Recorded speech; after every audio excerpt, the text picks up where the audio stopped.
कहानी युद्ध के समय की है। ईरान का एक शहर रोज भयंकर बमबारी झेल रहा है। हर शख्स डर और बेचैनी में जी रहा है। हमारी नायिका जैनी, जिसे पहले राजनीति से जुड़े विवादों के कारण कॉलेज से निकाल दिया गया था, अब वापस आई है। मां की आखिरी ख्वाहिश थी कि जैनी अपनी पढ़ाई पूरी करके डॉक्टर बने, लेकिन किस्मत को कुछ और ही मंजूर था। जैनी ने कोशिश की, माफी भी मांगी, लेकिन प्रिंसिपल ने दो टूक मना कर दिया। उसका सपना वहीं टूट गया। घर लौटकर जैनी ने मां की दी हुई मेडिकल किताब निकाली। उसने उस किताब को अलमारी में बंद कर दिया और अब वह बस घर पर रहकर अपने परिवार की देखभाल करने लगी। उसका पति जैक खुद एक डॉक्टर था, लेकिन एक दिन डिनर टेबल पर जैक एक इमरजेंसी नोटिस दिखाता है। उसे शहर से जाना है।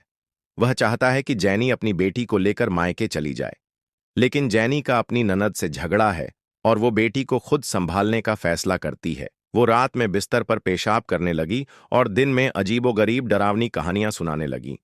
ये सब उसने मकान मालिक के गूंगे भतीजे से सुना था, जो कभी बोलता ही नहीं।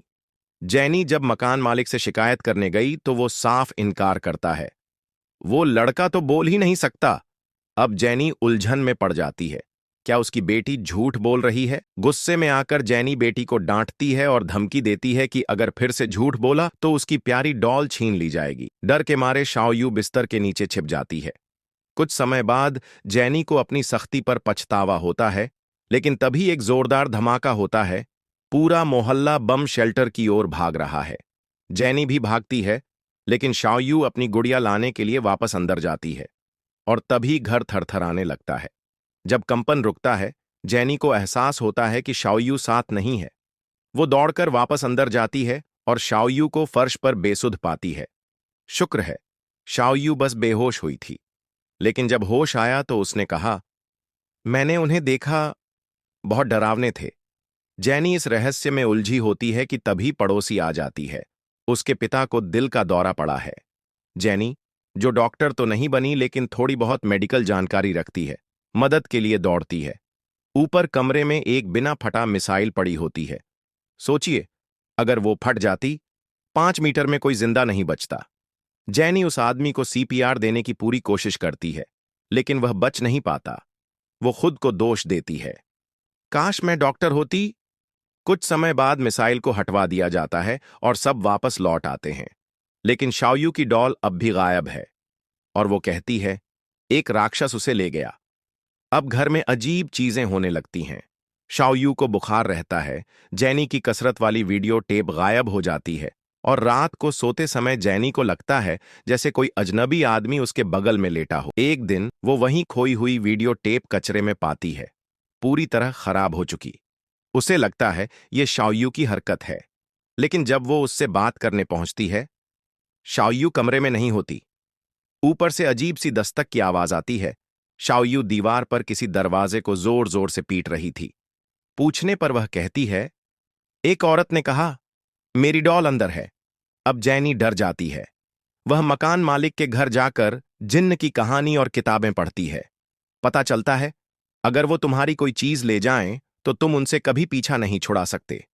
वे वहां होते हैं जहां डर और चिंता होती है, जैसे हवा हर तरफ फैले हुए। इसी दौरान खिड़की से ठंडी हवा आती है।